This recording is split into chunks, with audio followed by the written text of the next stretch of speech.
That explosive day in Washington, America's top diplomat in the Ukraine, making the case that President Trump held up military aid on the condition that Ukraine investigate his rival Joe Biden and the 2016 election. Directly contradicts President Trump's denials of a quid pro quo, as a brand new poll just out this morning shows support for the impeachment inquiry hitting a new high, 55% according to Quinnipiac, a jump from last week.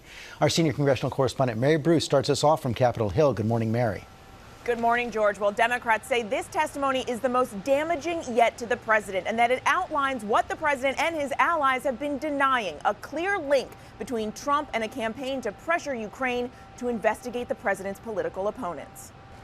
In explosive testimony, Bill Taylor, the top U.S. diplomat in Ukraine, personally implicates President Trump in a quid pro quo pressure campaign, describing in detail how Trump withheld military aid to force Ukraine to investigate his political rivals. This is my most disturbing day in Congress so far. Very troubling. Democrats in the room say there were gasps and sighs as Taylor, a career diplomat, described 8 separate times he was told the president demanded pressure be put on Ukraine to investigate the Bidens and debunked theories about the 2016 election. His opening statement, which is now in the public domain, is devastating to Donald Trump. It was very damning for the president. For weeks, Taylor says he was given no reason for why that much-needed assistance was being held up. But then, in September, the U.S. ambassador to the EU, Gordon Sondland, told him the president himself wanted Ukraine to announce a public investigation into his Democratic rivals. Ambassador Sondland said everything was dependent on such an announcement, including security assistance. That Trump insisted Ukrainian President Zelensky go to a microphone and say he is opening investigations of Biden and 2016 election interference, and that Trump wanted Zelensky in a public box by making a public statement about ordering such investigations. Taylor detailing the pressure campaign that Trump has repeatedly denied. But there was no quid pro quo. There was no quid pro quo. There was no quid pro quo. According to Taylor, the secretaries of Defense and State, the CIA director, and the National Security Advisor sought a joint meeting with the president to convince him to release the hold on the aid. But that meeting never happened. Taylor describes an irregular, informal channel of U.S. policymaking that included Ambassador Sondland and was led by the president's personal attorney, Rudy Giuliani. That unofficial channel, Taylor says, was running contrary to the goals of long-standing U.S. policy. Now, Taylor alerted multiple officials, including the Secretary of State, sending Secretary Pompeo a cable describing the, quote, folly he saw in withholding this aid, which Taylor says was potentially life-saving and critical to fending off Russian aggression. Taylor told Pompeo he simply could not defend holding up this aid, but Taylor says he did not receive a response. George. Okay, Mary, not much response either from Republicans on Capitol Hill, but the White House did put out a statement.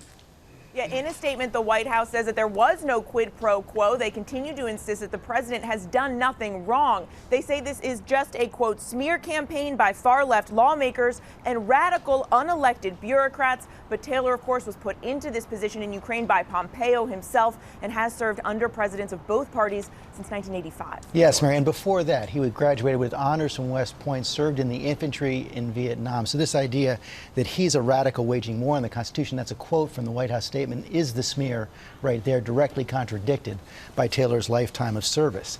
I want to bring in Dan Abrams, our chief legal analyst, for more on this. And clearly, this testimony, the most significant incident yet in this impeachment inquiry. Absolutely. And you can't view it in a vacuum, right? The administration would like you to say, well, you can't believe this guy. This guy's an outlier. The problem is that his testimony is entirely consistent with both the transcript of the phone call that's come out and the text messages amongst the diplomats. And the admission from Mick Mulvaney last week. And Mick Mulvaney as well. So you have to take it together. I mean, in a typical trial, right, defense attorneys will try to get people to isolate a single piece of evidence, and they'll say to the jury, you're not going to convict on that piece of evidence, are you? That's not enough to prove beyond a reasonable doubt. And prosecutors will say, wait a sec, look at all of this together.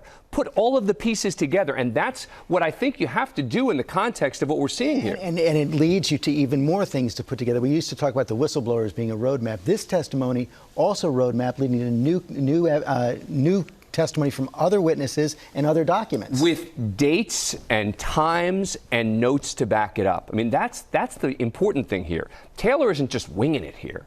He isn't just saying, oh, you know what, I think it was this day. He literally has notes, contemporaneous notes from all of this to back up what he's saying. And so he is going through methodically in his opening statement. He created a roadmap. He's laid out day by day. Here's what happened. Then I responded. Then they responded this way, et cetera. That's what makes this so much more powerful than just someone coming in and testifying. White House sticking to this line, no quid pro quo. Right. And so the president even seems, according to the testimony from Taylor, was saying no quid pro quo while doing things that would clearly be identified as a quid pro quo. And when you're looking at it legally, for impeachment purposes, whatever, you can call it whatever you want.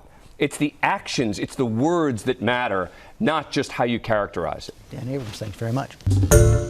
Hi, everyone. George Stephanopoulos here. Thanks for checking out the ABC News YouTube channel. If you'd like to get more videos, show highlights, and watch live event coverage, click on the right over here to subscribe to our channel. And don't forget to download the ABC News app for breaking news alerts. Thanks for watching.